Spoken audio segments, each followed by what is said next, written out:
सभी को नमस्कार।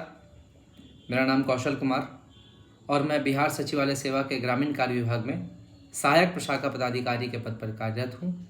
और आज आप लोगों के सामने मैं सचिवालय में आने की सारी प्रक्रिया शुरू से लेकर लास्ट तक बताने जा रहा हूँ।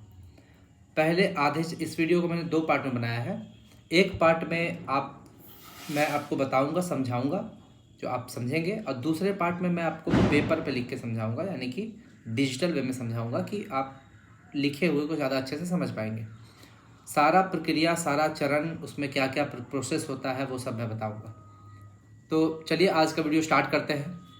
तो सबसे पहले किसी भी चीज़ में अगर आपका सिलेक्शन है तो आपका सबसे पहला चीज़ है कि आपका उसमें इंटरेस्ट।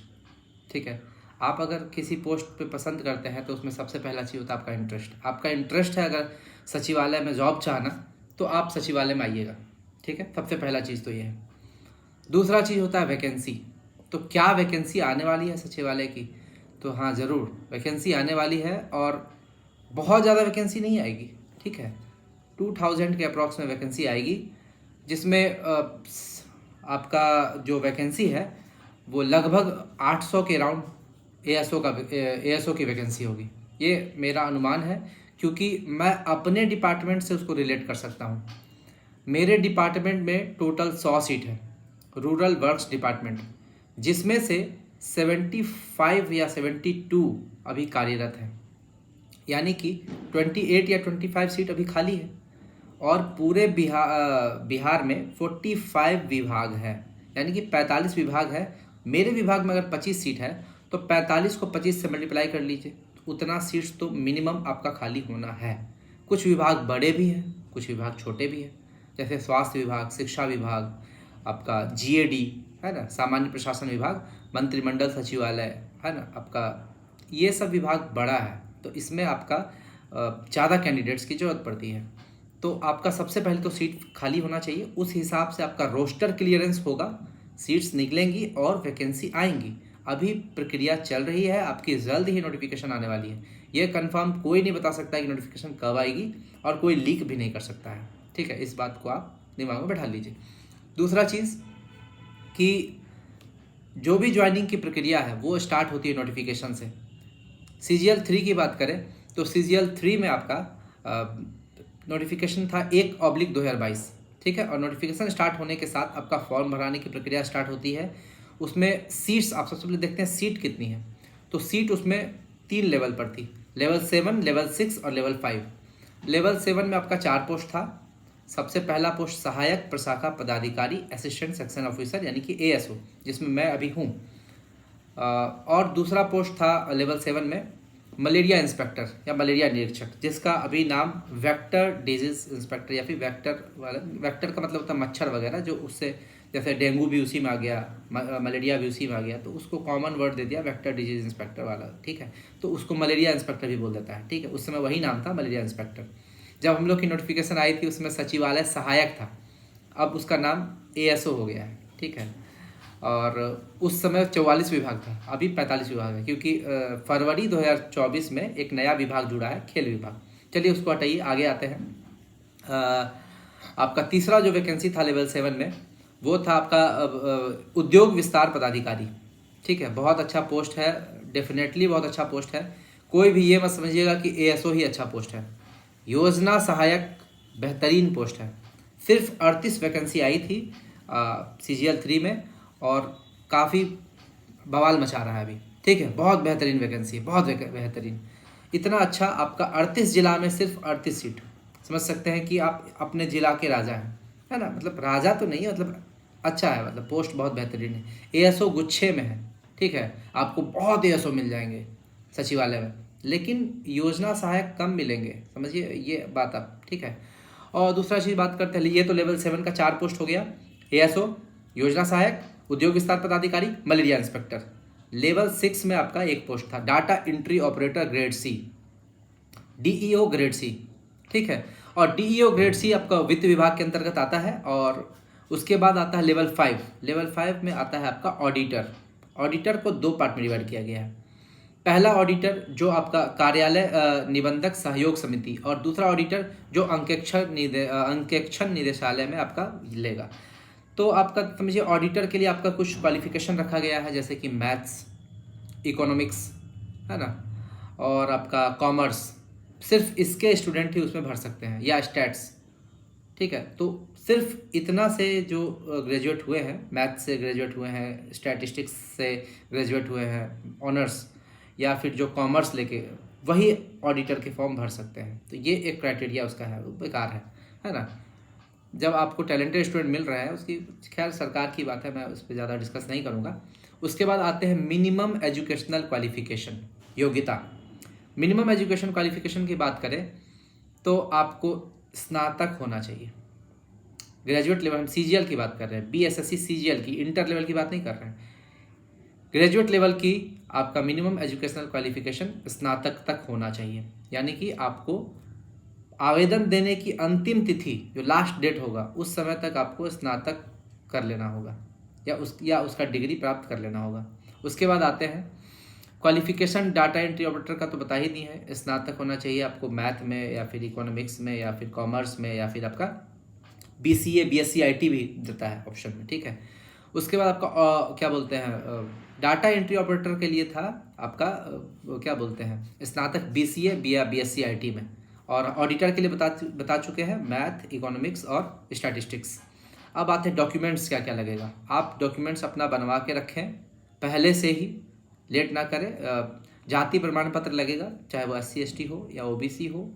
ठीक है, रेसिडेंशियल और डोमिसाइल आपका लगेगा ही, जो कि आपका क्या बोलते हैं, उस समय पेश करना होगा जब डॉक्यूमेंट वेरिफिकेशन होगा। तो ऐसा ना हो कि आपको क्या बोलते हैं पहले का बना हुआ मांग ले, इसलिए आप पहले से ही इसको तैयार रखें। दूसरा आपका OBC अगर कैटेगरी में है या EBC, तो आप उसमें आप NCL आपसे मांगेगा, नॉन क्रीमी लेयर। ठीक है, और अगर महिला है तो महिला की जाति या महिला का जो NCL बनता है, तो महिला सोचती है कि मेरा शादी हो गया तो मेरे पिता के नाम पे बनेगा। नहीं, पिता के नाम पे नहीं बनता है।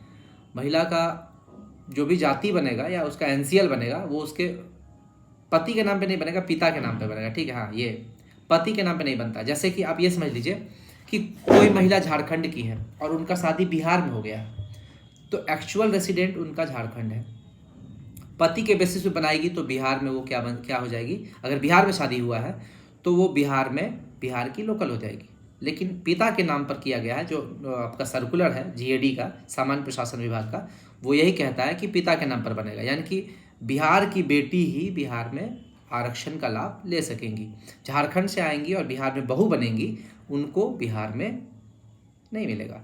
झारखंड में एग्जाम्पल दे रहे हैं, कोई भी स्टेट, अदर स्टेट बिहार छोड़ के झारखंड आती है वो बहू बन के, तो वो NCL या फिर जाति में योगदान नहीं दे पाएंगी। 35% जो आपका आरक्षण है, क्षैतिज आरक्षण महिलाओं के लिए, उन सीट का लाभ वो नहीं उठा पाएंगे। और आरक्षण का लाभ जो है सर्कुलर 15/2003 के हिसाब से केवल बिहार के निवासियों को ही मिलता है, इसलिए आप अपना डोमिसाइल जरूर बना लीजिएगा। उसके बाद आप आते हैं PT, एक बहुत ही डिफ़िकल्ट टॉपिक है ना। PT में जिसको आपको आरक्षण मिलता है, जिस कैटेगरी में आपका फाइनल मेरिट होने में, उसी कैटेगरी में आपको आरक्षण मिलेगा। ये बड़ा ही डिफ़िकल्ट पेचीदा टॉपिक है, इस पर ज़्यादा डिस्कशन नहीं करेंगे। जैसे इस पर एक बात बता देते हैं, जैसे मान लीजिए आपका कुछ जाति हैं जो अभी OBC में है, ठीक है, और सुप्रीम कोर्ट द्वारा कोई निर्णय आया, उसको OBC से SC बना दिया गया, लेकिन SC बनाया गया उससे पहले ही नोटिफिकेशन अगर बिहार की आउट हो चुकी है, तो आप OBC में ही फाइट करेंगे, SC ST में फाइट नहीं करेंगे। ये रूल है, क्योंकि अगर क्या बोलते हैं, नोटिफिकेशन आने से पहले ही अगर ये सुप्रीम कोर्ट का आ जाता फैसला, तो आप काउंट हो सकते थे। लेकिन नोटिफिकेशन आने के बाद, नोटिफिकेशन आना, फॉर्म भराना, इस सब के बाद जितनी भी प्रक्रिया होगी, नोटिफिकेशन में जितना आरक्षण दे है उतना ही आरक्षण आपको मिलेगा। बाद में आप नहीं बोल सकते हैं कि अभी वर्तमान में इतना आरक्षण है, हमको इतना दीजिए। नहीं, नोटिफिकेशन के समय जो आरक्षण दिया हुआ है बस उतना ही आरक्षण मिलेगा। तो ये भी डाउट था, ये भी डाउट बहुत किसी का था, वो क्लियर हो चुका है। अगला, अगर आप दिव्यांग हैं तो दिव्यांगता प्रमाण पत्र आपको देना पड़ेगा। दिव्यांगता प्रमाण पत्र अस्थायी होता है, ठीक है, तो बहुत कोई अस्थायी प्रमाण पत्र के आधार पर फॉर्म भर देंगे तो उसको तुरंत रिन्यू करवा लीजिए, क्योंकि वहाँ पर रिन्यू वाला आपका मांगा जाएगा। अगर आप पुराना वाला दिखाते हैं आपका कैंडिडेचर रद्द कर दिया जाएगा। ठीक है, पूरा प्रक्रिया में आपका सिलेक्शन हुआ और लास्ट में अगर आप डॉक्यूमेंट के चलते आप छटे, बहुत दुख लगता है, बहुत बुरा लगता है, एकदम आदमी दिल से रो जाता है। ठीक है, ऐसा गलती कभी नहीं कीजिएगा। और एक लास्ट सर्टिफिकेट होता है, बिहार में 2% आरक्षण वार्ड्स ऑफ फ्रीडम फाइटर के लिए है, यानी कि फ्रीडम स्वतंत्रता सेनानियों के उत्तराधिकारियों के लिए, पोता पोती नाती नतनी, इन चारों के लिए है। तो 2% जो आरक्षण है तो वो अपना फ्रीडम फाइटर का प्रमाण पत्र दिखाएंगे, बनवा लीजिए अभी। पहचान पत्र उसमें जो बनता है फ्रीडम फाइटर में, आइडेंटिटी कार्ड, वो वैलिड नहीं है, फ्रीडम फाइटर सर्टिफिकेट वैलिड है। इसलिए पहचान पत्र बना के रुक मत जाइएगा, कंप्लीट प्रक्रिया कीजिएगा, फ्रीडम फाइटर प्रमाण पत्र बनवा लीजिएगा, वो काम आएगा। आगे बढ़ते हैं। तो ये तो हो गया आपका डॉक्यूमेंट्स क्या क्या लगेगा, और योग्यताएं मैं बता ही चुका है, स्नातक चाहिए और किस में क्या क्या ऑनर्स में चाहिए। आगे आते हैं उम्र सीमा। उम्र सीमा पे भी बहुत क्वेश्चन था। तो उम्र सीमा जो है मिनिमम आपका 21 वर्ष होना चाहिए, मिनिमम आपका 21 वर्ष।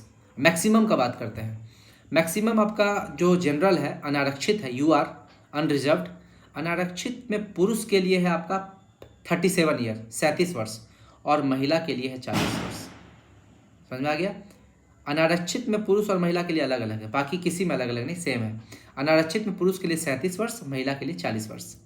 बाकी आप अगर हम आपसे OBC या BC या EBC का बात करें, है ना, BC या EBC का बात करें, तो उसमें है आपका 40 वर्ष, पुरुष हो या महिला हो 40 वर्ष। SC ST का बात करें, पुरुष या महिला दोनों के लिए 42 वर्ष।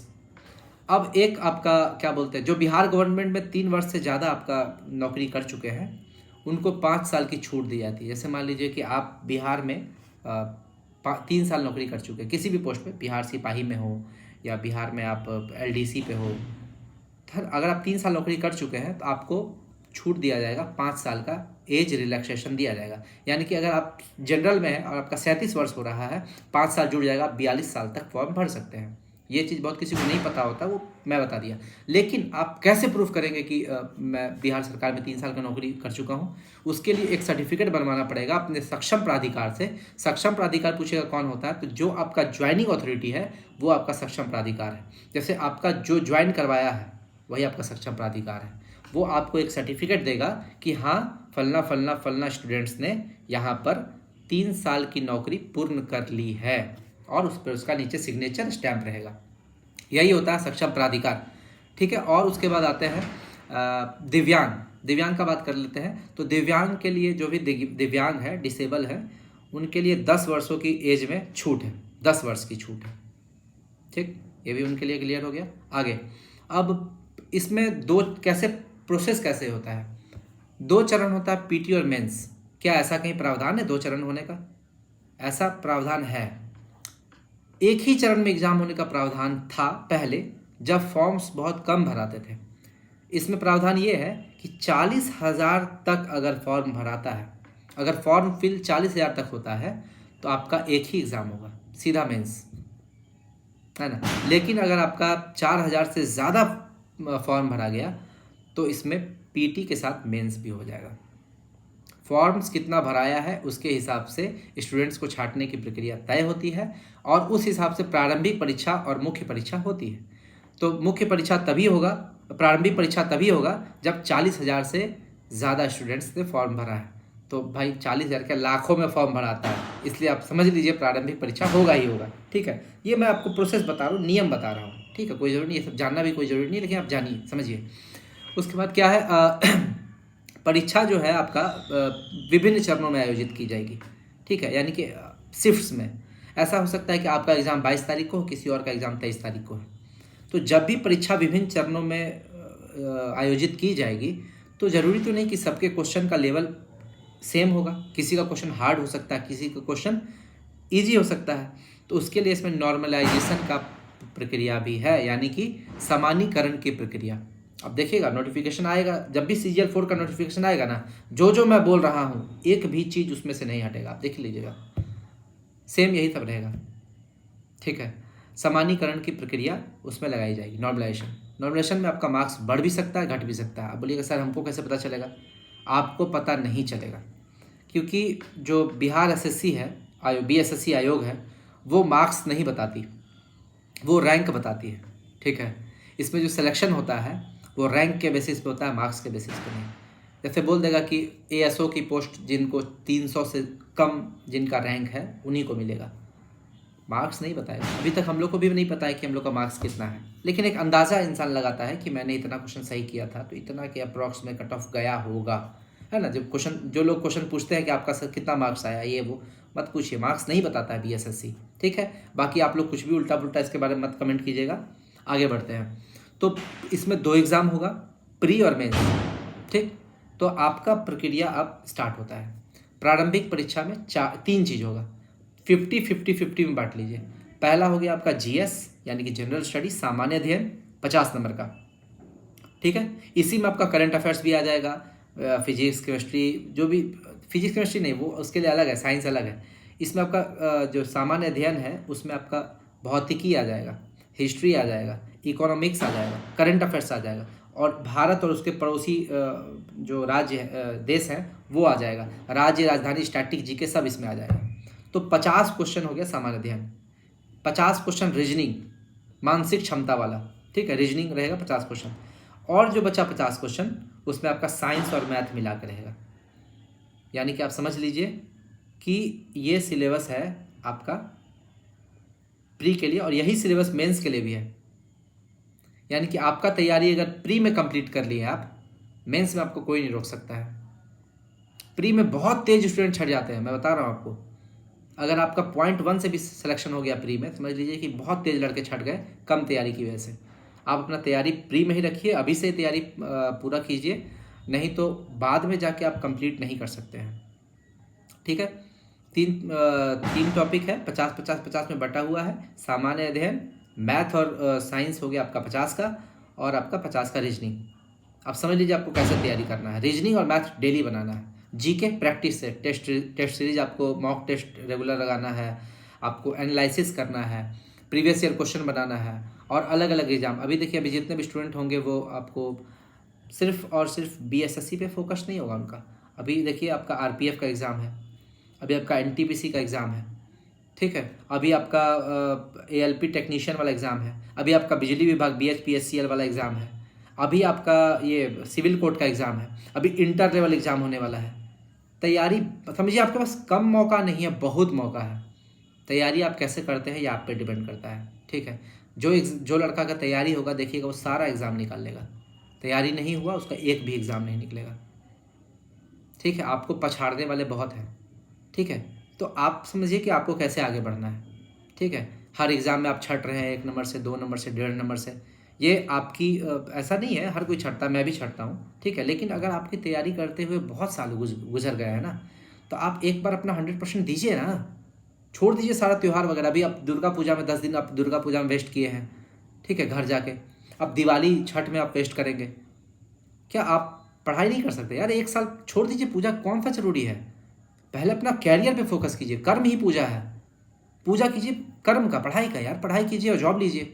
आपको जॉब लेना इतना ज़रूरी है, इतना आपके घर वाले आस रखे हुए हैं। पूजा तभी सार्थक है जब आपके जॉब है, जॉब नहीं तो पूजा नहीं। ठीक है, बाकी तो मन से पूजा कीजिए, कोई दिक्कत नहीं। जिनको बुरा लगा हो, आस्था जिनकी होगी, उनको मेरे तरफ से माफ़ी मांगते हैं यार। कोई ऐसा नहीं है, आस्था है बहुत बड़ी चीज़ है, लेकिन सबसे पहले एक विद्यार्थी के लिए जो बेरोजगार है वो समझते हैं इसका दर्द। आपको जॉब लेना है, आपसे आगे निकल रहे हैं बच्चे, एक ही इंसान है 10 जगह जॉब ले रहा है, तो वो आपको देखना है, उनसे आगे बढ़ना है, आपको तैयारी पुख्ता रखनी है। ठीक है, उसके बाद आते हैं प्रीलिम्स और मेंस का तो हो गया। प्री में आप क्वालिफाइड हो गए, मेंस में फिर से फॉर्म भराएगा, याद रखिएगा।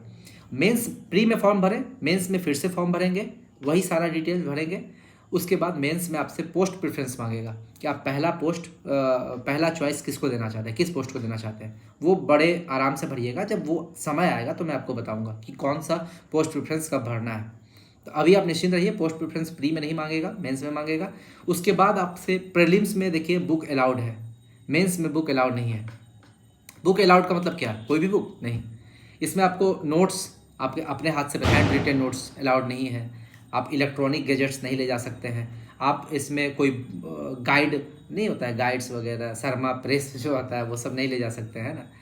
गेस्ट पेपर वगैरह नहीं ले जा सकते हैं। किसी का प्रैक्टिस सेट नहीं ले जा सकते हैं। एडुटेरिया वगैरह जो भी है एग्ज़ाम में वो नहीं ले जा सकते हैं। तो क्या ले जा सकते हैं? बुक एनसीईआरटी का बुक ले जा सकते हैं, आईसीएससी का बुक ले जा सकते हैं, बीएसईबी बिहार बोर्ड का बुक ले जा सकते हैं, आप सीबीएसई का बुक ले जा सकते हैं, या कोई अन्य बोर्ड जो बोर्ड है उसका बुक ले जा सकते हैं एग्ज़ाम में। और जो बुक आप ले जाएंगे उस पर आपका रोल नंबर और आपका नाम लिखा हुआ रहेगा, और आप अपना बुक किसी दूसरे स्टूडेंट को नहीं दे सकते, ये भी रूल है। जैसे आप बुक लेके गए, आपके बगल वाला बोलेगा भाई अपना बुक दे देना, मत दीजिएगा, फंस जाइएगा आप, एग्ज़ाम वहाँ से नहीं दे आप हटा देगा, निकाल देगा एग्ज़ाम से। और बुक में कुछ लिख के मत ले जाइएगा कि बुक में ही अपना नोट्स बना लेते हैं, सारा चीज़ लिख लेते हैं, ऐसा नहीं कीजिएगा। बुक पूरा खाली रहना चाहिए, ठीक है, कुछ लिखा हुआ नहीं होना चाहिए। चलिए ठीक, आगे बढ़ते हैं। तैयारी क्या करें? मैथ्स रीजनिंग वगैरह की तैयारी एकदम भरपूर कीजिए, डेली प्रैक्टिस सेट मारिए, लगाइए। बहुत टफ नहीं पूछता है, एक हिंट दे देंगे आपको, एरिथमेटिक पोर्शन 90% पूछेगा और एडवांस मैथ 10%। क्यों ना अपनी तैयारी एरिथमेटिक पे डाल दें। Profit loss, discount, CI, SI, आपका number system, time and work, boat and stream, time and distance, है ना, ये सब क्वेश्चन ज़्यादा रहेगा। रीजनिंग पे आप फोकस कीजिए, 50 नंबर अकेले आपको रीजनिंग दिला देगा। आप रीजनिंग, मैथ और साइंस पढ़ते हैं, आपका 100 नंबर। कट ऑफ कितना जाता है? 120। प्री में 100 नंबर कट ऑफ जाता है। आपकी तैयारी, आपका जो स्ट्रेटजी है, आपका तरीका है, वो तय करेगा आप कैसे एग्ज़ाम दे रहे हैं, कैसे उसकी तैयारी कर रहे हैं, ये बहुत डिसाइड करता है, ठीक है। इसके बाद आपका प्री मेंस हो गया। प्री मेंस होने के बाद आपका एक रिजल्ट आएगा। मेंस में सिलेक्शन हुआ तो आपको डीवी के लिए बुलाया जाएगा, डॉक्यूमेंट वेरिफिकेशन। यहाँ से आपका हंसी का माहौल स्टार्ट, अरे अब तो हो रहा है, अब करीब पहुँच रहे हैं, ठीक है। आपको डॉक्यूमेंट वेरिफिकेशन में बुलाया जाएगा।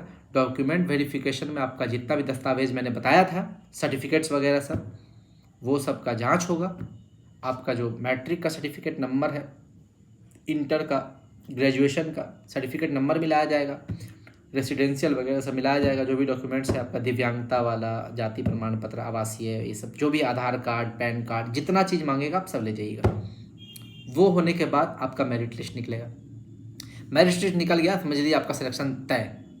मेरिट लिस्ट आपको एक और चीज़, एक मेडिकल होता है, वो बाद में बताएंगे। मेडिकल सर्टिफिकेट भी लेके जाना पड़ता है सिविल सर्जन से, तो वो मैं बाद में बताऊंगा, अभी उसका ज़रूरत नहीं है, ठीक है। मेडिकल सर्टिफिकेट के बाद आपका मेरिट लिस्ट के बाद आपका ये होगा, एक क्या डिपार्टमेंट देगा कि आपका कौन सा डिपार्टमेंट मिला है। डिपार्टमेंट के बाद ज्वाइनिंग लेटर कराएगा, ज्वाइनिंग लेटर आपको हाथों हाथ दे देगा वहाँ पे बुला के। समझिए आपको इतना दिन के अंदर, 1 महीने के अंदर ज्वाइन करना, आप ज्वाइन कीजिए, यही है इसका प्रक्रिया, शुरू से लेकर लास्ट तक। अब तैयारी कैसी करनी है और पूरा कंटेंट, क्या क्या इसका कंटेंट है, वो मैं अगले वीडियो में बताऊंगा कि जीके कैसे पढ़ना है, मैथ्स कैसे पढ़ना है, आपका रीजनिंग कैसे पढ़ना है, साइंस कैसे पढ़ना है, ये मैं अगले वीडियो में बताऊंगा। और अगर आपको मेरा वीडियो इन्फॉर्मेटिव लगा हो, जैसे आपको लगा हो कि इससे आपको जानकारी मिली है, तो मेरे चैनल को तुरंत सब्सक्राइब कर दीजिए बिना लेट किए, और उन लोगों को भेजिए ये वीडियो जिनको बहुत ज़रूरी हो, ठीक है, जो तैयारी एकदम सीरियस कंटेस्टेंट हो, है ना। उनको मत भेजिए जो ऐसे ही करते तैयारी करेंगे और दिन भर खेल रहे हैं, नहीं, उनको मत भेजिए। भेजिए उन्हीं को जो बहुत सीरियस होकर तैयारी करते हो।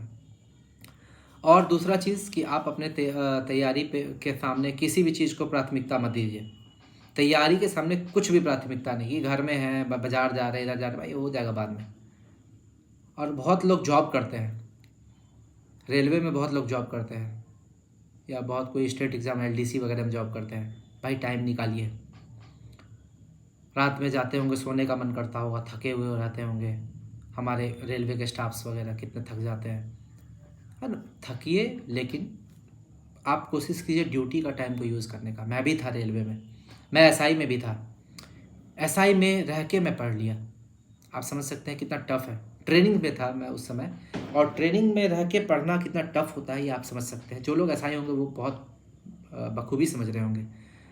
आप पे डिपेंड करता है, अगर आपको जॉब निकालना है, जज्बा है, तो आप निकाल लीजिएगा, ठीक है। चलिए ठीक है, वीडियो लंबा हो रहा है, इतना ही रखते हैं। नेक्स्ट वीडियो में आपसे मिलते हैं कुछ और अदर इन्फॉर्मेशन लेके और आपके लिए मोटिवेशन लेके। ज़रूर तैयारी कीजिए। आप सबको शुभकामना है। बहुत सारी वैकेंसीज़ हैं आपके सामने, तैयारी कीजिए मन लगा के। कोई नेगेटिव कमेंट्स मत कीजिएगा, ठीक है। जिनको अच्छा लगे वो लाइक कर दीजिएगा, नहीं अच्छा लगे वो नहीं लाइक कीजिएगा, कोई दिक्कत नहीं है। लेकिन नेगेटिव कमेंट्स मत कीजिएगा। आप लाइक करते हैं, आप शेयर करते हैं, मुझे मोटिवेशन मिलती है। चैनल को सब्सक्राइब कर दीजिए। धन्यवाद। सभी को नमस्कार। और हाँ, दिवाली की सबको शुभकामनाएं।